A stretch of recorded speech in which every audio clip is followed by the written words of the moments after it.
Hi guys, welcome back to another video. So today I'm just going to be talking about some things I've overcome and things that I've done this summer that just honestly blew my mind. I never thought I would do these things, so I just wanted to kind of talk to y'all about them. So if y'all have seen my previous video, well, not previous, but like a couple videos ago, I talked about how I was sexually assaulted in my apartment complex in 2021, and ever since then I've just been on this journey of like trying to find my sense of normal, my sense of balance again. And faith has played a big role in that, that I've previously mentioned, but today I'm going to talk about just a couple things that I thought I would never do again and how that journey went. So if you're new to my channel, welcome. I am blind, so I don't probably have the greatest camera angle right now. I don't know what you're seeing. But I believe there's some light in here, so it should be okay. So after I was assaulted, one of the big things that I was afraid of doing was swimming in public and private. So I had this feeling that I wanted to go swimming. I wanted that freedom, because if you're in the water, like, your body gets lighter, you can move really quickly. It's just freeing, it's very relaxing.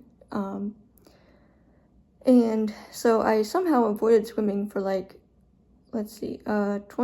summer of 2021 is when it happened. So it took me, I went on vacation the next week and I was swimming there, but that was because it didn't really hit me until like a month later that this had actually happened. And so I swam like literally a day after that happened, but my brain wasn't fully functional at the time, so I thought that, I was going to be okay. So I somehow avoided swimming in 2022, 2023, and fast forward to the summer of this year, 2024, and I was told at the beginning of my internship that we were going to the beach in Delaware, which is a good bit away from where I was in Maryland. And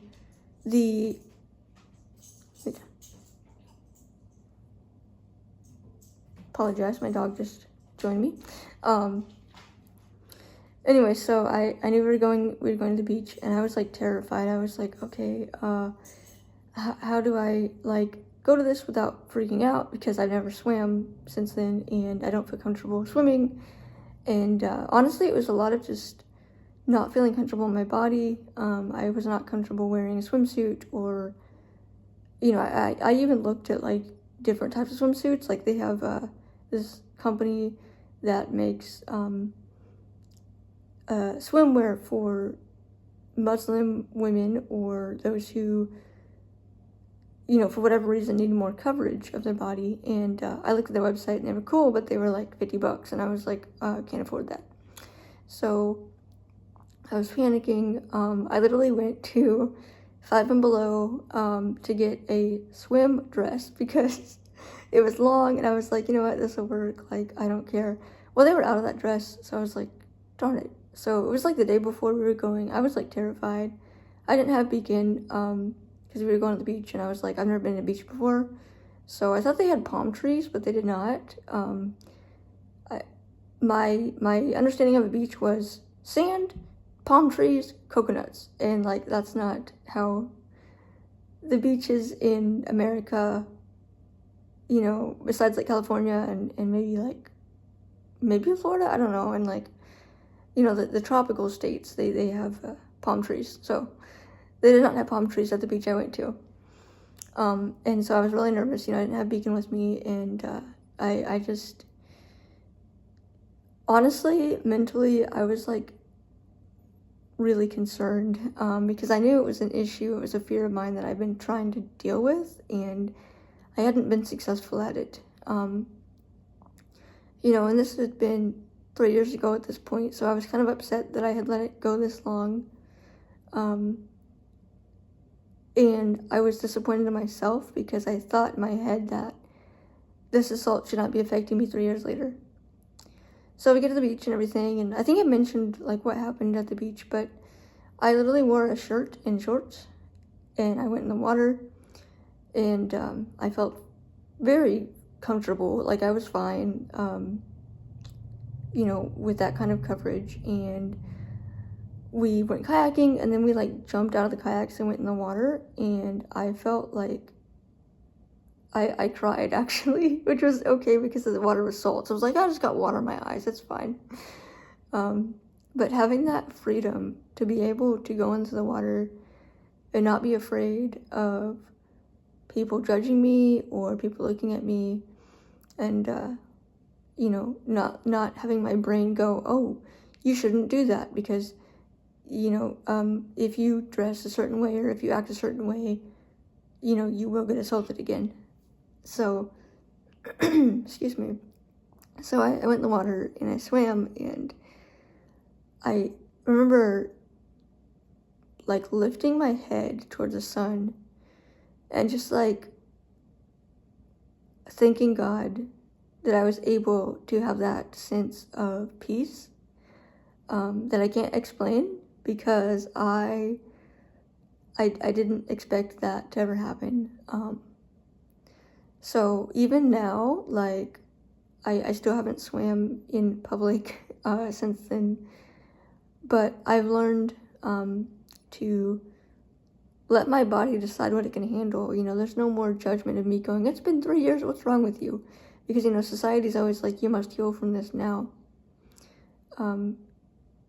And even like some of my people that I talk to, they're like, oh, that was 3 years ago, you need to move on with your life. And like, yes, but also these things change a person. So I don't know who's not watching this or if anyone will, but I just wanted to let you know that, trust your body, trust yourself. It's okay to do stuff that other people might think is weird. For example, going hunting, that's a big thing. I like going hunting. Last year I was not in a great place mentally, so I decided not to do that because, having life-ending thoughts while with a gun is not the best idea. So fast forward to this year, and I got a scope mount. So it's like this little mount that you put on your gun, and the scope eyepiece is lined up with there's like a hole in the mount. Okay, so you put your phone, your iPhone or your Android, whatever you want, in the mount, and then you put the camera in a certain hole in the mount. Okay, so then you plug the phone into, there's like a little cable that comes between the mount and the phone, and basically it takes what your scope is seeing through the eyepiece, turns it to the camera, and the camera magnifies it on the screen. So someone who is sitting behind you can look at the screen and say, oh, look, there's deer. Like, they can see, to aim and stuff. Like, the crosshairs and stuff are visible visually. Well, so I got this piece last year, and at the time I was upset, but I understood. I mean, I was not in a good place last year mentally. Winter time is not a good time for me, so I'm a little concerned about this year, but we'll see how it goes. So we had that scope piece, and I just find myself also getting frustrated at people around me, because even my family sometimes thinks that I should be okay. And like, I went to my dad's, and he got upset because I wanted to use this mount, and he's like, why can't we use a laser? Because before that we used to use a laser where the person who's helping you has to lean over you so they can see the red dot. I think it's red or green, or it's a color, whatever color it is. And you aim, you use that as like your aiming visually signal, I guess. Sorry, I don't know what it's called. Your point to aim at, basically. So he got upset because, like, that's how we've always hunted, is with the laser sight, and I didn't feel comfortable with that. And I find myself at times getting angry and frustrated because people that I'm around don't understand how, even if it's someone I know, even if it's my parents or just a random guy that I know well, I don't feel comfortable with any person, but especially a man, leaning over me to help me shoot. It's very uncomfortable. And I've tried to like quash those impulses, and I've tried to tell myself that I'm fine, like what's wrong with me. But I've just learned recently that I need to let my body tell me what it's comfortable with, and it's been years and I'm still not comfortable with men leaning over me like that. Like, that's just not something I don't know if I'll ever be comfortable with that again. And there's a lot of emotional things that go into this. Like, it's my dad. I trust my dad. But my body still is not comfortable. So I need to recognize that and to honor my body and be like, you know what? I know that I trust you. I know that you're okay, that I'm safe, but my body does not know that. It's like freaking out. Like, I'll start shaking. So I don't know where y'all are in the healing journey, excuse me. But I just wanted to come on here and tell you all that it's a journey, very much a journey. And, I finished with therapy in June of this year. June. And it's now October, almost November. And, I'm still dealing with the after effects. And I don't know how long that will last. But it's a process. And also, like, sometimes you have fears and you say to yourself, guess what, self, I'm going to go do this today. And you go do something, and it might be something small. Like, literally, my big fear was going to dinner with random strangers, okay? And, like, they weren't even strangers. Like, they were just men that I knew in Baltimore, like, just hanging out, and they invited me to a restaurant. And I literally had a glass of water, but it was in, like, a stemmed glass. I love those things. They're awesome. They're like the fanciest wine glasses ever. And I was holding it, and my hand was shaking so much that the ice was clinking. And the person, the guy that I was with was like, are you okay? And I'm like, yep, I'm good. Like, but internally I was like, nope, this is terrifying. Even though I knew that I could trust this guy. And so I did it. And when I got back home being in Maryland, I didn't come back to Indiana until August.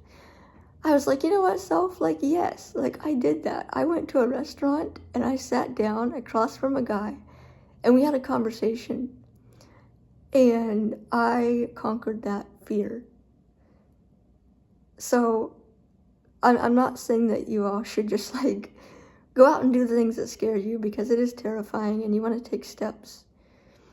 But if you let fear hold you back forever, you're never going to progress into healing. And there are certain things, like, you don't want to feel the pressure too much. Like, you don't want to pressure yourself to the point that you dissociate or, in my case, cry in the middle of the street. Like, that's stressful. I did that one time, and it was awful. I literally could not stop. It took me like 2 hours to calm down because I was just overly stressed, and I was in an unfamiliar environment, and I got super lost, and these random guys tried to help me.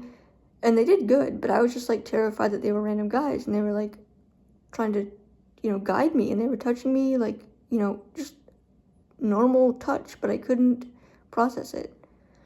So giving yourself small, measurable goals that you can do to find that sense of calm is my advice as someone who has dealt with sexual assault and who is,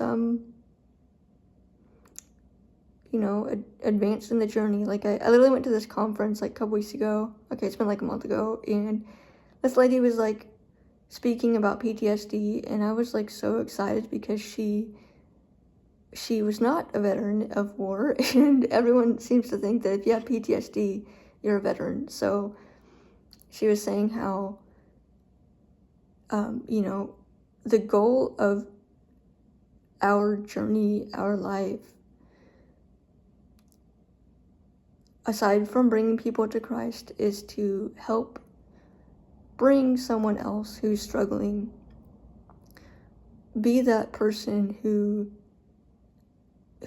has gone further than the person before you, and just, like, talk to them about real stuff and like guide them, because like as she said, it was something along the lines of, I'm further along on my healing journey than others, and so my goal is to bring them to this journey and to let them know that it's okay. Like, you're not alone with this. It sucks. Really, really sucks. But, it all works out eventually. It's hard. I didn't think I would be here to this point. Like, I didn't think I would be making this video, honestly. It's a process because I,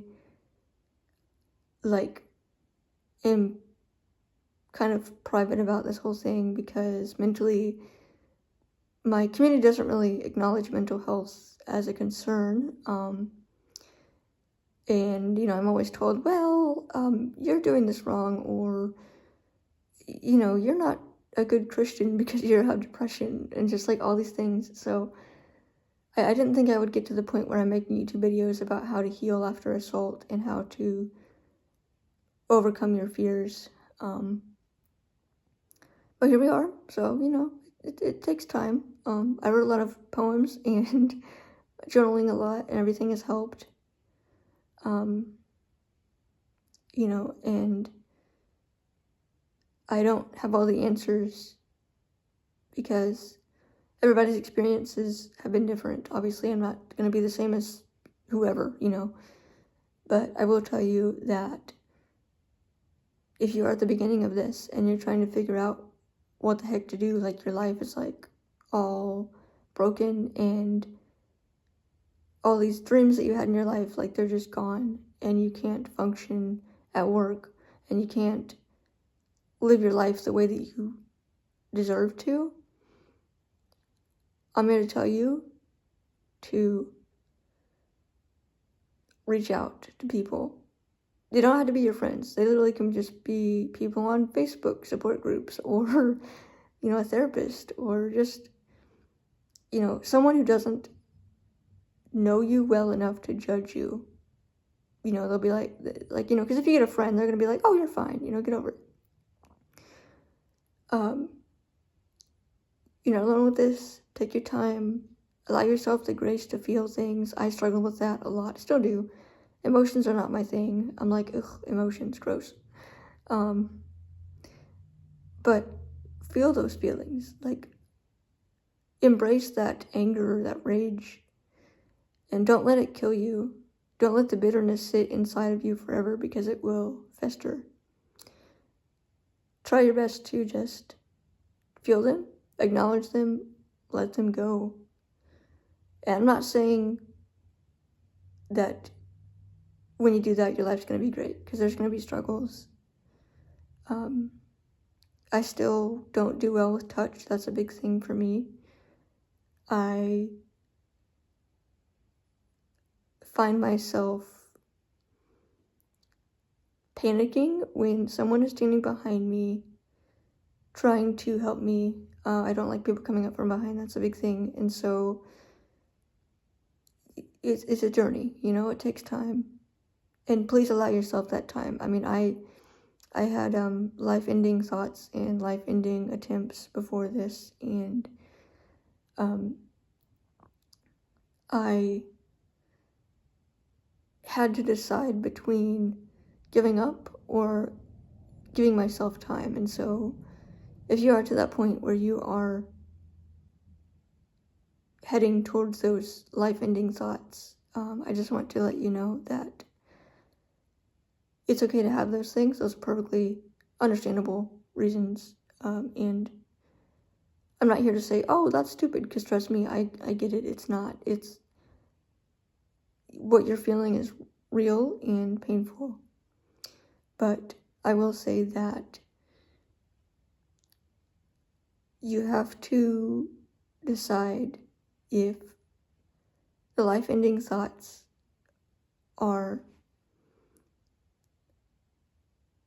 worth it, or if you just want to keep fighting. And I will say, if you don't feel like fighting right now, give yourself an hour, give yourself a day, just give yourself more time, because honestly, a lot of times if you do have those life-ending thoughts and you do have that life-ending attempts, like it doesn't end well, and if you do end up doing life-ending things, you've basically giving in to the fact that you aren't going to give yourself time to try to change your life. And I will say, it's not easy. I never thought that I would be on antidepressants and anti-anxiety medicine, and I didn't think that I would be going to a psychiatric nurse practitioner ever in my life. And that's not for everyone. Medication is not for everyone. I get that. I'm not saying that it is. But don't give up on yourself, because what the person or persons who assaulted you took from you, don't let them keep taking it. They tend to take over your whole life, and I don't want that to be something that you struggle with. I had to learn how to forgive, but not forget. Forgetting is not possible. I had to learn to adapt to this new normal of my life. And it's been a challenge, it's been a struggle. As you all know, I have posted a bit about it on my YouTube. But don't let yourself decide that your life is not worth it, because trust me, there's been such wonderful things that I have experienced over the past 3 years. I got to go fishing last week, and it's not a big of a deal. Like, it was fishing, I didn't catch anything. But when I was there, I stood at the lake's edge, and I put my face up to the sky. And I have a really weird skin allergy, so my face was peeling and red because the sun. It's a weird side effect to medication. But it was painful. But while it was painful, it was great because I heard the birds flying around and all these blessings that I think, when you're in that state of life-ending thoughts, like, you don't think about it. And I found myself praising God for everything, because even though it was a struggle, it's been a difficult experience. I've been finding these little things of peace. I've been finding these odd moments where God's like, hey, guess what? I'm still here. And, even, like a couple weeks ago, I was walking and I heard a bunch of birds flying over. And I decided I'm just going to stand here and listen to the birds fly over. And so I did. And people thought I was crazy because I was standing in the middle of the sidewalk in public. And I was just like, with my face towards the sky, just hearing all those birds. And, like, I can't even explain it to you all, like, how amazing it felt, because God cared for all those birds. And he cared for me. And, like, he does not want us to have those life-ending attempts. There is evil in the world. There is Satan. There is a battle constantly between, Christ and Satan. But the thing is that when we deal with that evil, when we see the evilness of the world and we experience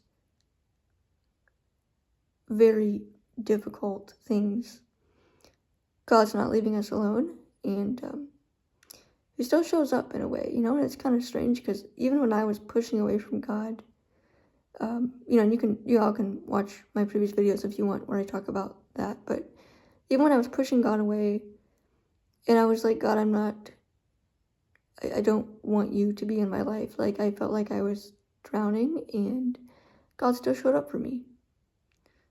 So, if y'all want to make comments or whatever, feel free. I will try my best to respond. If they are rude, though, I will probably not respond. But I don't know where you all are on your journey with healing and with Christ. Maybe you don't believe in God, maybe you don't believe in Christ, I don't know. But at least take some time to consider, because the thing is, if you decide to do life-ending attempts, if you end up, doing it, I guess, and ending your life, what do you believe is going to happen after that? Because there's an afterlife, and regardless of if you think that people just disappear at the end and there's no hope, well, if it's between that and hope, think about how if you keep living right now, the next hour, next day, life really sucks, not gonna lie about that, but you're giving yourself the time to hope that things will change, and giving yourself the chance to change things. It might not be easy, you might have some really awful roadblocks, but if you take the life-ending option, you're never giving yourself that chance. So anyway, this was a super long video. I was not planning on making it this long. I apologize. But feel free to reach out to, there are some Christian counseling groups. There are the 988 Crisis Line. There's a lot of other organizations out there who are willing to talk to you and discuss these things anonymously. You don't have to be I'm blah blah from blah blah county. They don't care who you are. They just want to make sure that you're okay. And don't be afraid to find a counselor or a therapist, or maybe a church person who is biblical counseling. That's the thing now. Don't be afraid to do that, because it can help you. And I hope that this video has helped someone, at least one person. That's the goal. If you're maybe not as far as I am on this healing journey, or maybe you're 10 years into it, but you're still trying to figure out your new normal, I hope this helps. And thank you all for letting me share this. And I'm going to post this to YouTube now. And thank you all for watching again. I really appreciate it. And hopefully you all have a good rest of your day.